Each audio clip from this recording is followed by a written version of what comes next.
Satang Prasanga.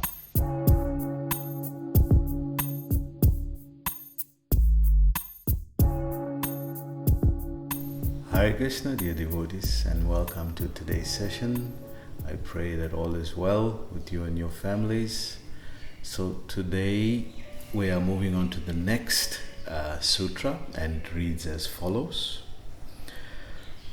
Better to see discontentment as Krishna's calling us closer to Him. Contentment is not a matter of willpower. It is not a matter of trying harder. It is a gift of strength from Krishna. We truly need this minute by minute, hour by hour, and day by day.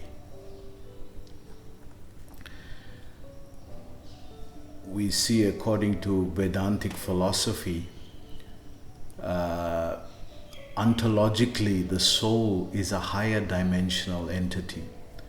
Therefore, it's not going to be so easy to mix with matter. And the most difficult part is that there is only matter available to it in this material world.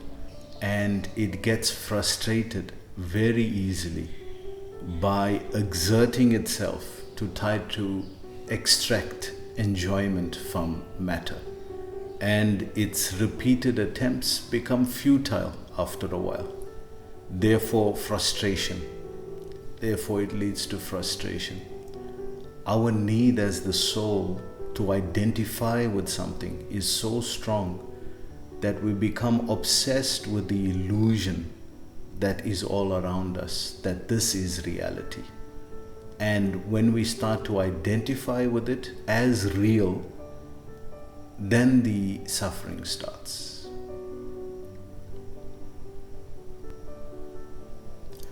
I remember many years back was Kumbh Mela, I think 2012 was a huge Kumbh Mela. And when you go there, one of the most striking features is, of course, the Naga Babas. Those people who are so detached from the material world that they don't even cover their bodies. So, me and my curiosity, I befriended one of them by offering him some prasad and things like that. And then I could see that he was a little friendly because, looking at these Babas, you can see, he's a heavy Baba. He can just go from 0 to 500 like a Ferrari in less than a few seconds. So you're just very cautious when you're dealing with them, So this one particular Baba was quite friendly. And then as you're speaking to him, I just thought, let me ask him and see what he says, And I asked him, I said, Baba, why do you not dress yourself? I'm dressed. I said, sorry, I don't understand. He says, you wear man-made clothes. I wear God-made clothes. And it was a very profound statement for me at that time. And I was remembering the verse from Bhagavad Gita 2.22. Pasamsi jirani yatha vihaya. That the body changes just like clothes. You discard the old clothes for new ones, Krishna is telling Arjuna. So it was very profound. In the villages, Vrindavan is made up of many villages. So you get to hear village sayings while you're there. So one of the village sayings that was quite interesting to me is that you can't rid theft from society until the thief himself changes his mind. So this is our situation. We can't rid the illusion from our mind or from our existence until we realize that we are in an illusionary state. And that takes a while. Therefore, one of the features Krishna uses is discontentment. That we become discontented with things here and then we start looking deeper. There must be more to life. There must be a deeper understanding to life. This is called existentialism. There must be a deeper, higher reality to all of this.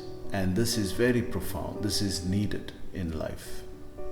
So the trick is how to channelize my emotions into something resourceful instead of depleting it with negativity and negative ideas, which just actually go in a loop, because the mind again and again plays this for us. Like we were describing, we have just one bad event, but the mind compounds all the whole life previous bad events and put it all together into one package, and then you just become overwhelmed. Who won't be?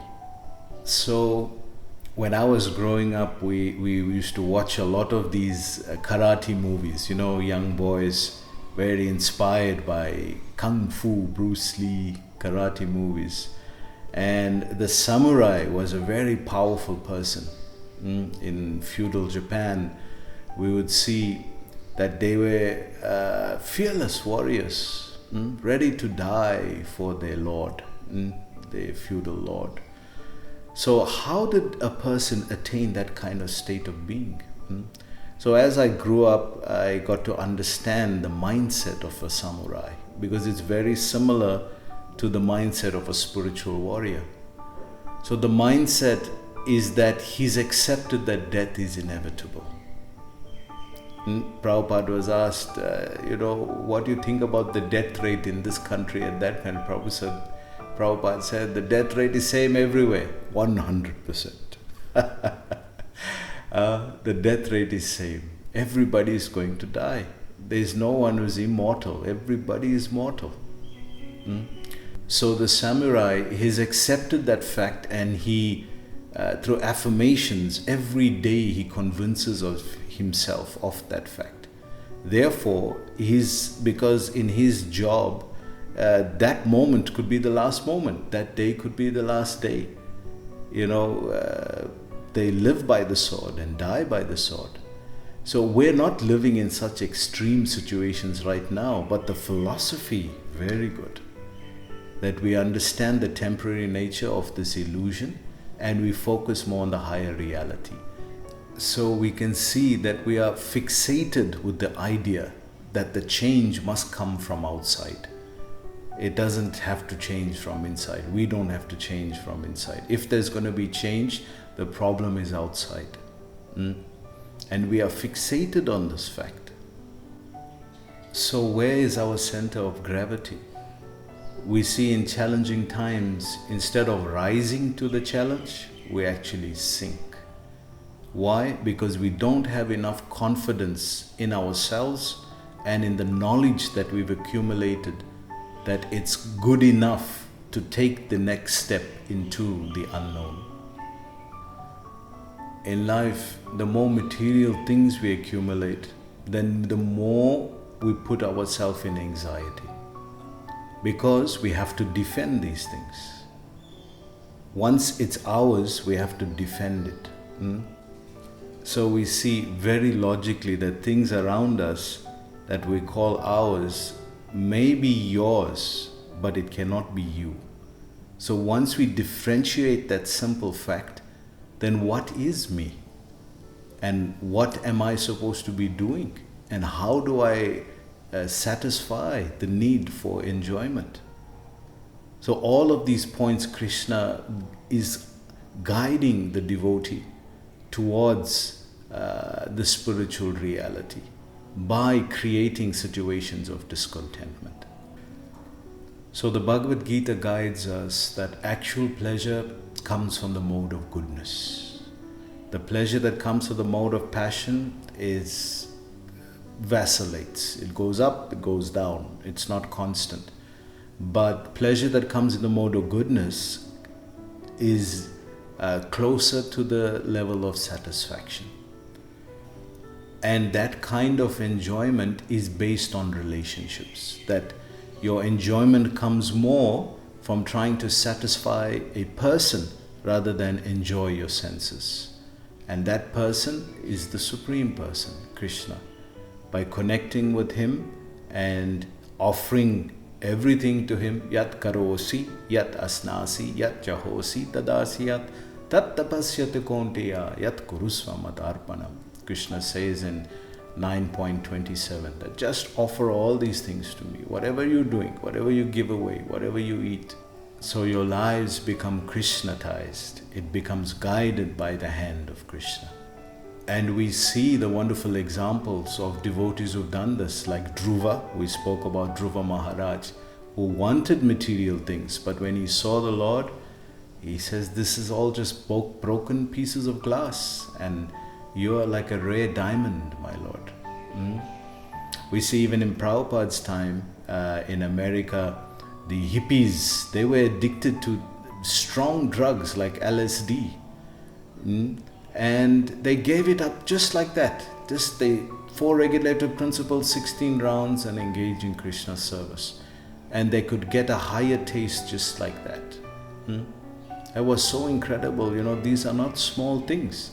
For someone to give up LSD and then to, just like that, as they call it, cold turkey, just to give it up like that. And then to engage in a process that can keep one stable in that level. That's incredible. And that's what Krishna consciousness has done. So the sutra concludes by saying, contentment is not a matter of willpower. It is not a matter of trying harder. It is a gift of strength from Krishna.